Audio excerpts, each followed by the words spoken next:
So welcome back. So it's purely looking at the immigration reform in the US, how that particular reform is going to have implications, especially in the country and for those who are living in the US. Regina Njogu, a lawyer practicing in Washington, D.C. Welcome to the Power Breakfast Show. Thank you for having me. Very well. So perhaps just give us the highlights of this particular bill.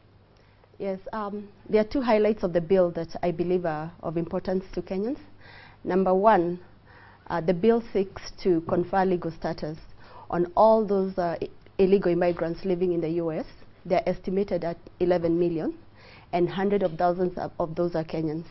Now, once these illegal immigrants get legal papers, they'd be able to work and live freely. And they're not going to have to be playing seek and hide and seek game with the authorities. So they'll be able to be free. Also, they'll be able to go for higher paying jobs, professional jobs, which they are not able to do now because of their illegal status. And of great importance also, especially for Kenyans, they'll be able to visit Kenya and go back.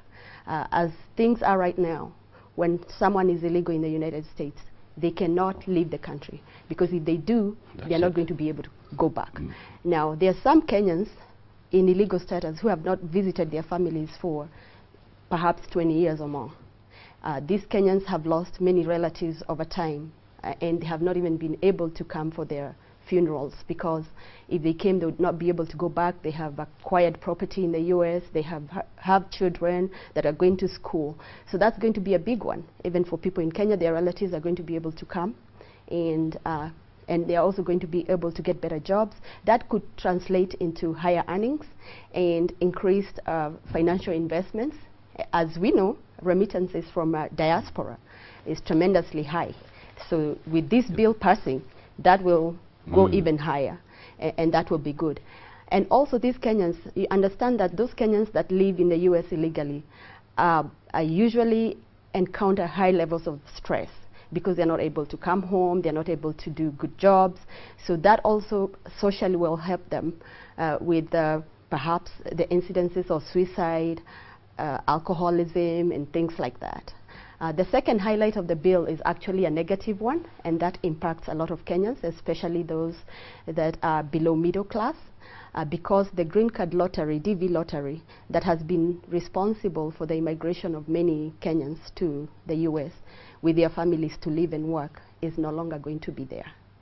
Instead of the green card lottery, DV lottery as it's called, it's going to be replaced by a merit-based system, whereby the U.S. will be looking at people with particular skills, experience, and education. And those are the ones that are going to be tapped to immigrate to the U.S. And this is mainly because this bill is meant to benefit the economy and national interests of the United States. So they want only those people that will benefit their economy. That's why they are going to scrap the DV lottery and replace it instead with a merit-based system.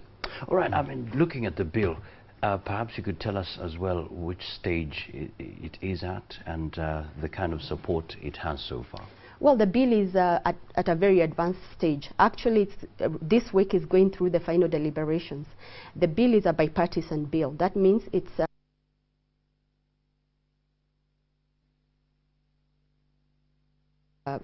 a bill that was conceived by both the Democratic Party and the Republican Party, and it was also ordered by the White House.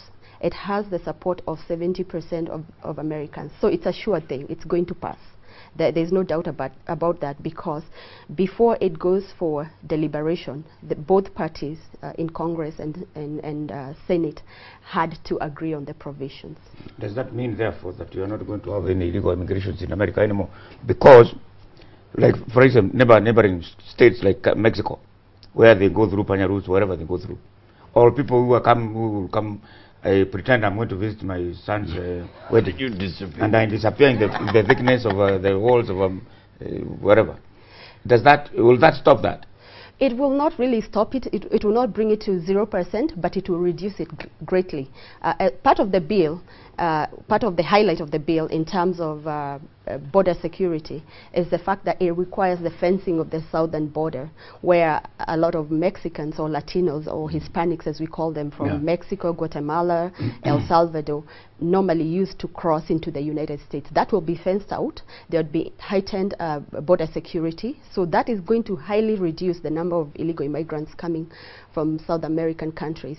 As far as immigrants from other countries that fly into the United States, they're going to tighten the rules such that anybody going to the US on a temporary visa, it's going to be virtually impossible to remain there after expiration of the temporary visa. And the temporary visas are usually the student visas and the visitors visas, because they normally allow you to go to the US just for the duration of the purpose that you're going there for. If it's to study, if you're going to study or let's say a bachelor's degree that takes about 4 years, you're only allowed to stay there 4 years, and immediately after the 4 years are finished, you're required to come back to your country. But it has always been that, but they don't come back. But in future, with this bill, they're not going to be able to overstay. You know, I'm just looking, of course, clearly it stands out to stop illegal immigrants from going to the US. But can it also be seen as a political move? Yes, it's political. Actually, the base of this bill has been political. As you know, the Latino community or the Hispanics, their numbers has increased in the U.S. and they now command a larger political constituency. Now, what happened in the last elections is that because the Republicans have been opposing the immigration bill to give legal papers to illegal immigrants, most of whom are Latinos or Hispanics, they voted predominantly for the Democratic Party, and that's why Barack Obama became the president. Now, the Republicans learned a lesson, and in fact, they said that if they do not support this bill, they will never win future elections. So they are supporting it because they want to quote the Hispanic voting bloc. Yes. Right. Of course, another thing that comes in, well, illegal immigrants already living there, it will be, you know, a new dawn. They can now get high-paying jobs and all that. What are the economic implications of that, especially to the U.S.? The economic implications of that is that, as I said previously, this bill is solely meant to benefit the economy and national interest of the United States. So they have looked at the ways in which they can tap the very best from different countries. That's why they have a merit-based system. So it's going to lead to brain drain from other countries, because they're going to be getting the Albert Einsteins from India, from Kenya, from other countries, and bring them to benefit their economy. So in terms of the U.S. economy, I think they're just going to be looking for the best and bringing them there. Because the concern here is, yes, they will be paying taxes, but then they are going to be the net beneficiaries of government funds. The illegal immigrants? Mm-hmm. Yes, they're will going to that not cost the government in terms of cash to support in terms of, you know, funding them and all that? No, because by the time you migrate to the United States, you're required to have those skills. So they are not funding your education or your acquisition of any skills. You're just coming there to benefit them, to bring your skills to their economy. And if you come there, you're just going to be employed like anybody else. You're going to be given a salary like everybody else. So in terms of human resources, you're actually benefiting them. If you look at what is happening in Europe, there's a lot of animosity against aliens and foreigners. Is that the case? Will that be the case when the illegals are made legal? Will there be a backlash of Americans thinking these illegals, they're taking our jobs and they're taking our position? Is that going to be almost the same or different? No, interestingly, the United States is a little different for reasons that I do not understand. The backlash against illegal immigrants is not really there, because actually a lot of employers prefer to hire immigrants because they believe immigrants are hardworking as opposed to homegrown employees. I don't see any backlash. As I said, this bill is supported by 70% of the American public, and the American public understands why they need people to come in, immigrants, new immigrants to come in and be part of their society. They really believe in diversity, and because also, as they say, America is a country of immigrants, and that's how they pride themselves. So because of their history and because of the fact that really America is a country of immigrants, they seem to be less animosity towards immigrants. For instance, for me, I practice law in Washington, D.C. I run my own law firm, and I have never encountered any animosity from the judges or from fellow lawyers. They just consider you as a counterpart. Just to take you back to the question I asked you, it's in relation to an article here on CBN News. It's basically a study that was done by the Heritage Foundation saying U.S. immigration reform would cost $6.3 trillion. And basically says if it is legalized, then we're talking about costs such as social security, Medicare, Medicaid health care for the poor, and unemployment insurance, all that coming up. So is that a major issue there? It's not a major issue in any way. Some of these groups that do these studies are the groups that are opposed to immigration. There are other groups that are pro-immigration that could bring their own studies to show that actually the immigrants have benefited the economy in the past and are going to continue to benefit the economy way beyond that $6.2 trillion. Understand that as it is right now, all those illegal immigrants who live in the United States do pay taxes, because the tax system is not linked to a person's immigration status. So they are very happy to get your taxes, and they pay social security benefits, they pay social security disability benefits, and because of their illegal status, they are not allowed to claim the social security benefits. So for many years, the US government has been collecting money from illegal immigrants as part of social security benefits, but yet barring them from claiming. So they have collected trillions of dollars in the past. Wow. Now, of course, we've spoken about the economic implications in the U.S. Perhaps let's delve deeper into the economic implications, especially to the country. How will we sort of benefit from that reform? I think this is going to be a big one in terms of benefiting Kenya. As you know, remittances from Kenyans living abroad have benefited the economy greatly. And in fact, I think there was a study. About 40 billion? 40 billion, second to tourism. Yeah. Now, the fact that these Kenyans, most Kenyans do not invest. Most Kenyans in the United States without papers do not invest in Kenya because they're not even able to come home and visit. And also because maybe that sense of ties and connection has faded over the years. Now, once they are given papers and they are able to come here as much as they want, I can expect that they're going to invest more in construction, in buying homes, in all kinds of investments, and also remittances are definitely going to go high. Are you suggesting that in America there is no racism? No, I did not say that. I mean, in terms of discrimination against foreigners. It's there, but it's very subtle. It's not something that is so obvious that you could pick on the streets or at the place of work. And also immigrants, when they go there, they learn to survive, and they just assimilate into society. Counted any animosity from the judges or from fellow lawyers. They just consider you as a counterpart. Just to take you back to the question I asked you, it's in relation to an article here on CBN News.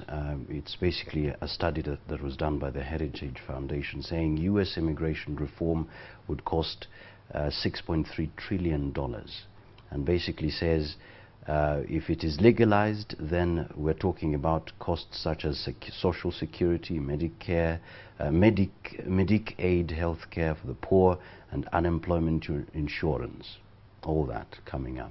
So is that a major issue there?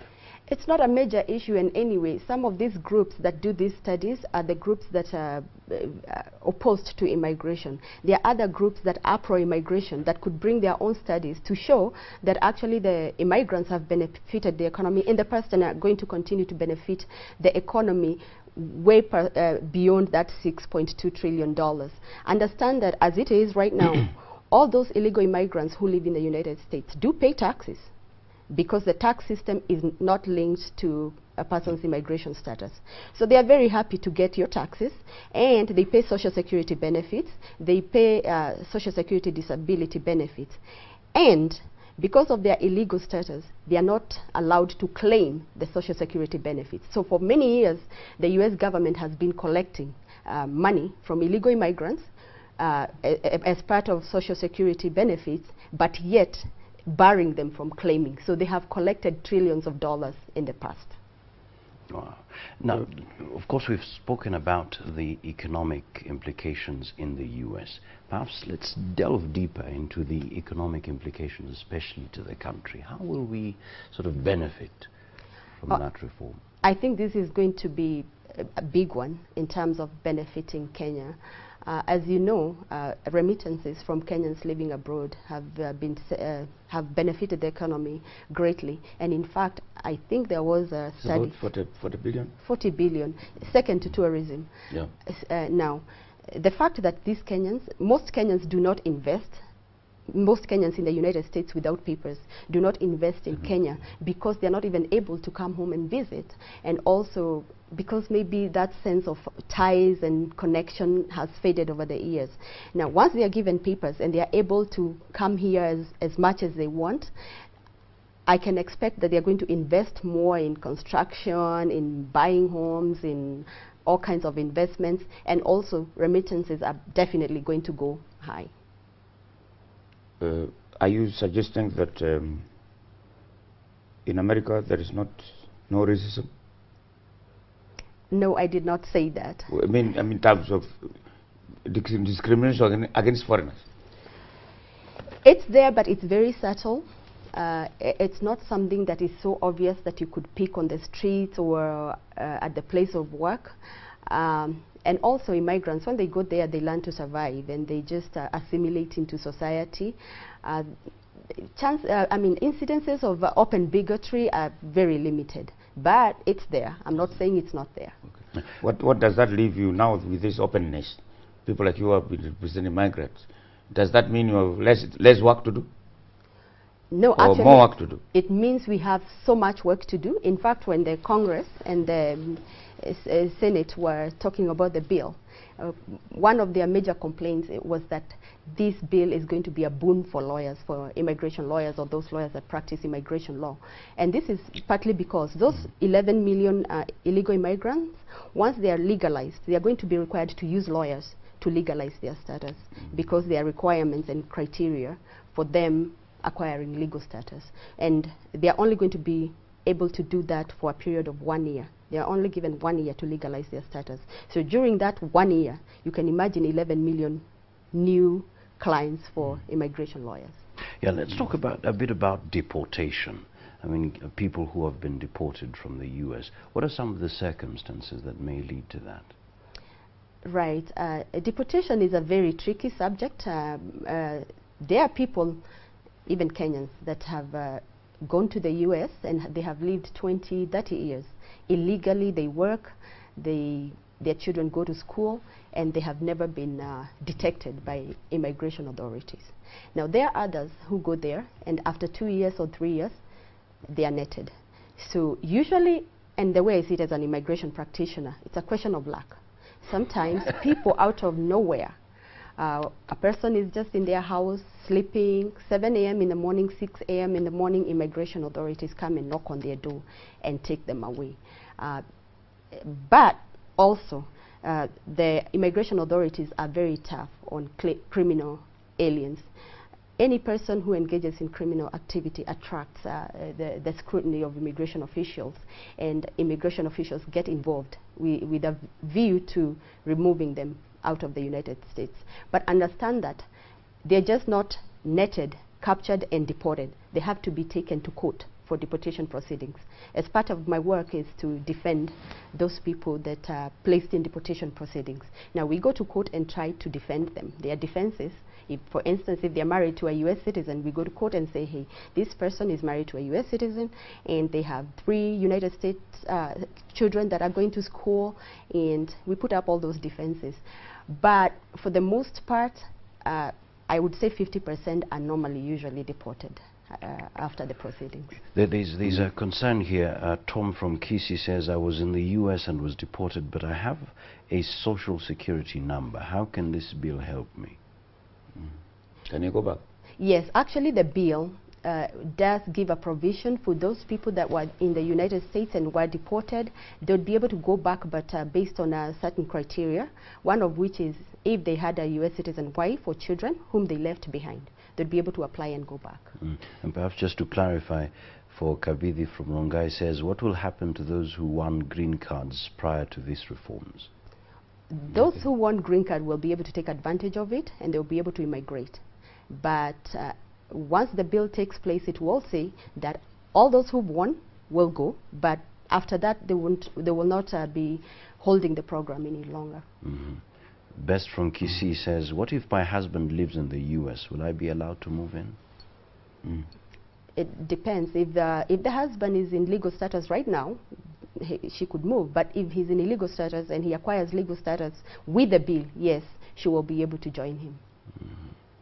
There are a lot of funny marriages in America where women and men go.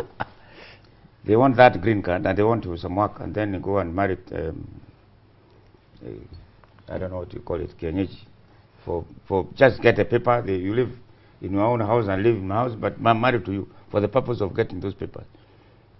Yeah, that's very widespread. They are called sham marriages. Sham marriages. Yes. That means they are not going to be there anymore? Or what does that mean?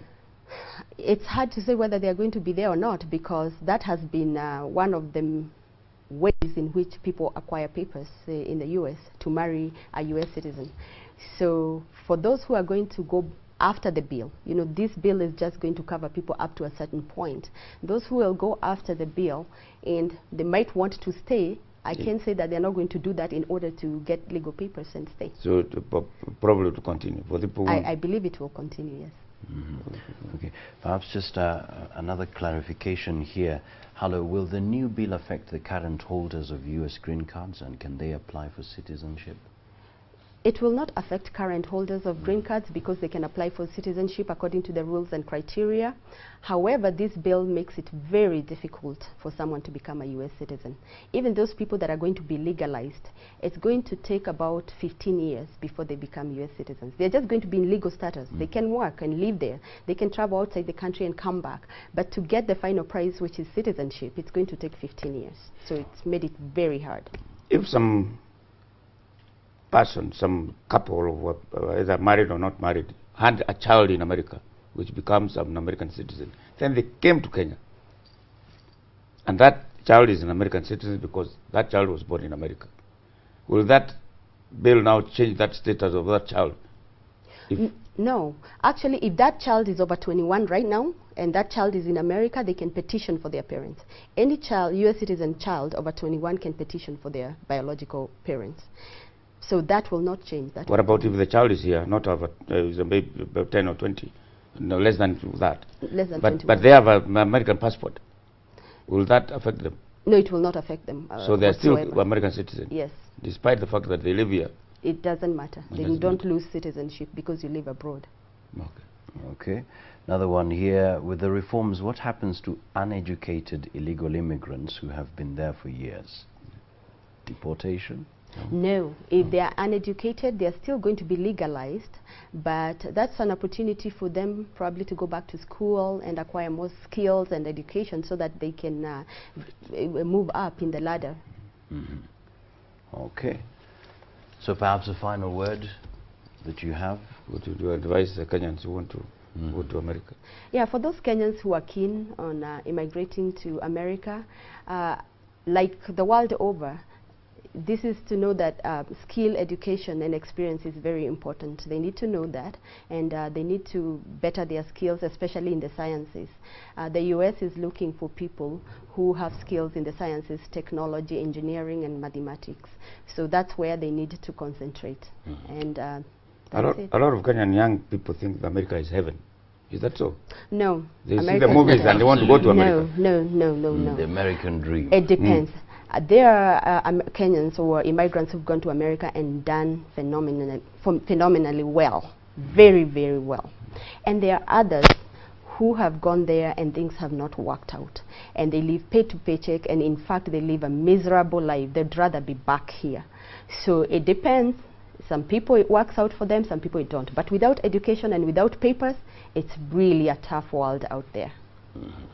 All right. Thank you very much. Many thanks indeed, talking to Regina Njogu, who is a lawyer practicing in Washington, D.C., U.S., just talking about the U.S. immigration reform. It's been a great honor serving you today. I'm Johnson Mokazi. I'm taking Njogu. And of course, Regina Njogu. Tomorrow, remember, Cheche. You don't want to miss that. Sparks in the house. All the best.